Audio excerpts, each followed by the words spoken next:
Hello and welcome to The Left Wing. Well, Andy Farrell has named his team to play Scotland this weekend.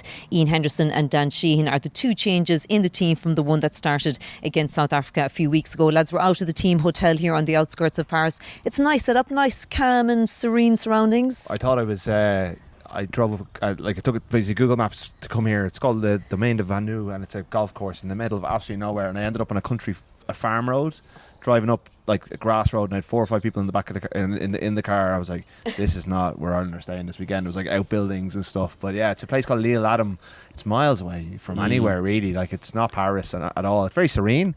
If they win the pool, they probably will be back here next week. And I know you can probably see the golf course in the background if you're watching on YouTube. It's a lovely setting, but it's not tour in terms of being able to get in and around stuff. The access, it's quite a long way out, but it's very nice. Yeah, Peter Manny won't be giving Keith Earls a backie into his bike into town in here. That's for sure. An e-bike if he did. Yeah, like it's lovely, but God, it's a long way out, and there's not much going on around here. So it's definitely a come down from tour. I'm personally very happy to be going back into Paris. Anyway, I don't know about you. It's like basically like being in the Curragh. Like, there was horses, there was stables and stuff the whole way out. I think if anyone's flown to Beauvais, it's not far from Beauvais, so you know how far. Not too dissimilar to Carton House in a way. Yeah, and the drive-in as well is as long as you mentioned last year, Rory. Well, what about the team, lads? I suppose it was as expected. We kind of guessed that there would be 2 changes in the pack, Iain Henderson coming in and Dan Sheehan.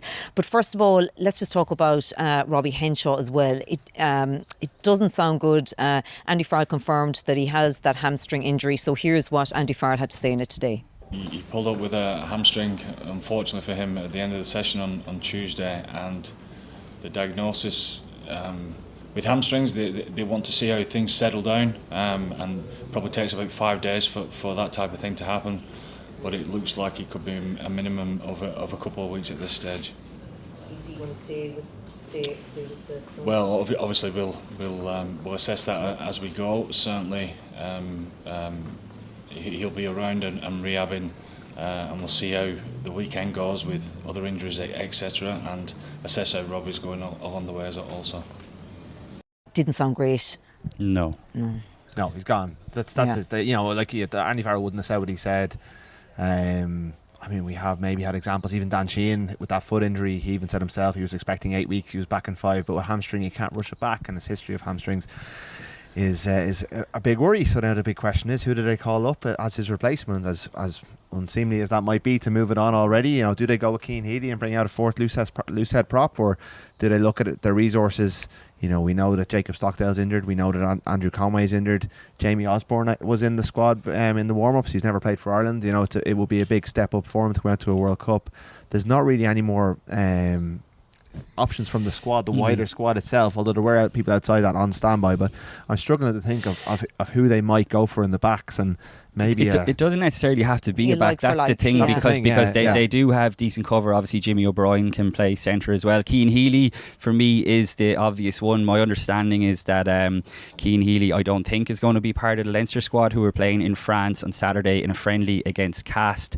I think he's been rehabbing back, kind of still under the IRFU's watch, but he's been dipping in and out to Leinster training, been doing bits of scrummaging with them as well. So he would be the obvious one to me.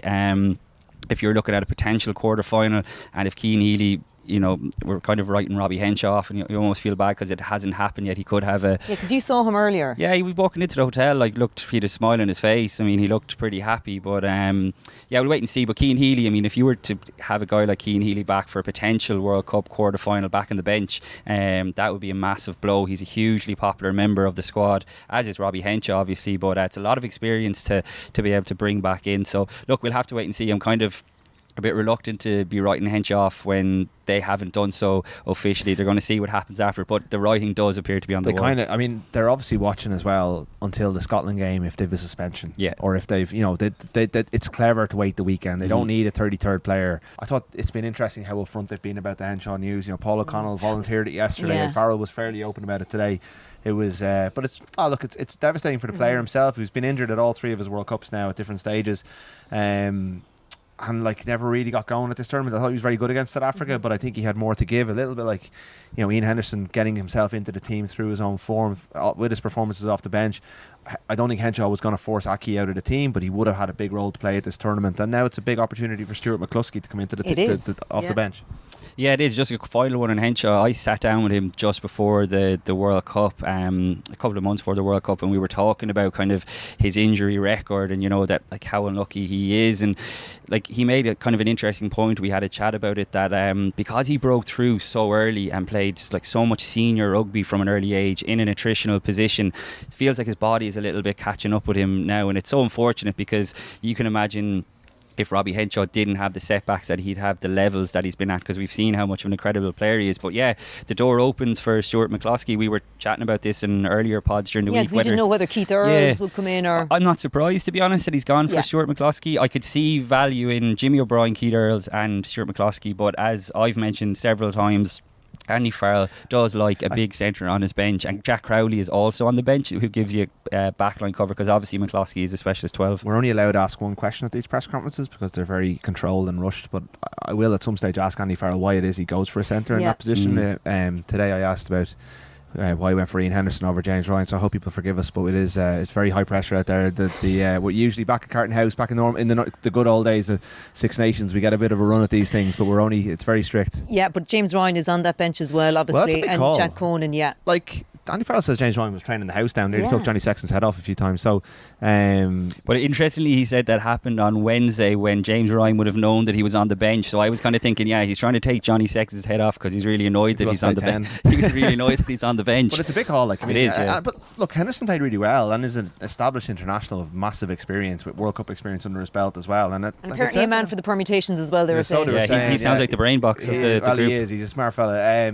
I don't know. I would like. James Ryan has been an automatic choice throughout this World Cup cycle. It's a big call to leave him out at this stage. His hand was injured. He didn't train fully last weekend, and maybe Henderson just trained his way into the team as well as doing really well.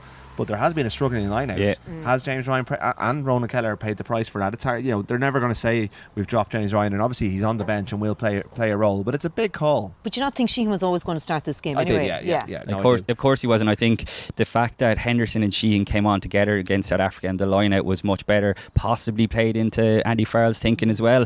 Look, it also sends out a message. Henderson deserves the start though as well. He does deserve the start, absolutely. I don't think James Ryan's been playing poorly. I actually think he's been playing very well. I think James Ryan is the type of player when he's not in the team, people kind of tend to realise what it is that he brings. So maybe he is going to be a bit annoyed, and that's why he was trying to take Sexton's head off of training. But look, Andy Farrell does this from time to time.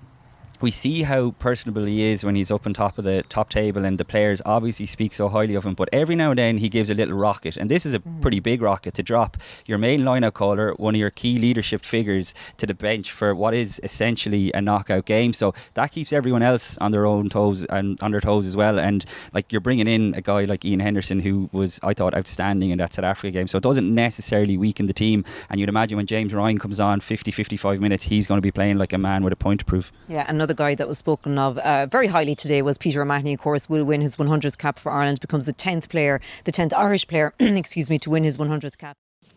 Yeah, he's been a great friend of mine over the last however many years we've been playing together, probably 10, 11, 12 years, I'm not sure exactly.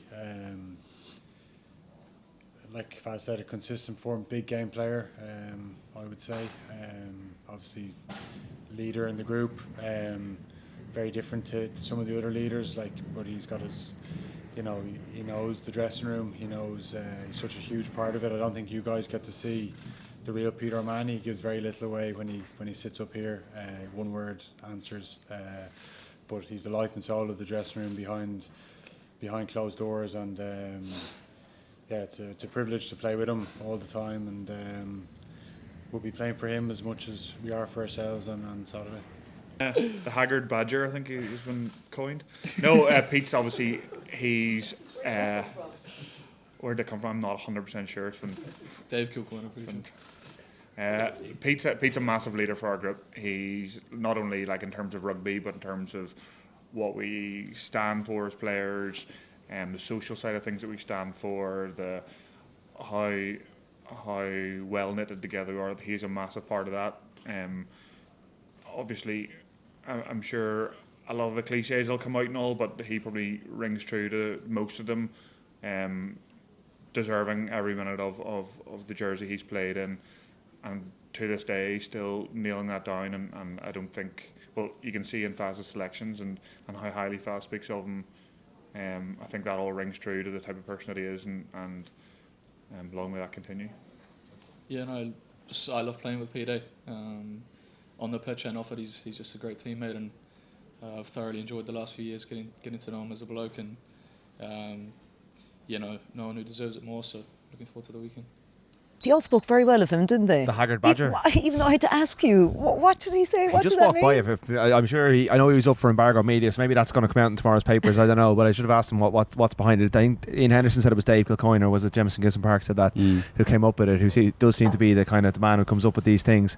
Like Peter O'Mahony's Ireland career is incredible. And his consistency across that, and a lot of people don't seem to appreciate him or didn't used to appreciate him. His family just walk right in earshot of us. Good. Well, I mean, we're saying nice things about him, but I presume they may be here for. That's the colour. That's the colour you get on the ground with the left wing. Yeah, that's the thing Andy Farrell does, doesn't he? He brings in the families ahead of people's significant his family and his kids were here waiting for him as the bus pulled in. I'm not sure. I'm sure he knew his family were coming over, but I don't know if he knew they were going to be there upon arrival. So they had a really nice emotional moment when they arrived, and it's another sign of the brilliant stuff that Andy Farrell does. But even the way he spoke about Keith Earls, remember the IRFU video, like he got quite emotional and that. So you can, of course, it's going to be incredibly emotional day for him. You can see from Peter O'Mahony the way he sings the anthems, the way he plays, what playing for Ireland means to him, and often with us he's quite a gruff figure, but you can tell from the way Sexton talked about it earlier on how well regarded he is. And as a leader, like, you know, I covered the 2013 tour of the US and Canada when O'Mahony would have been 22, 23, and he was handed the captaincy of that tour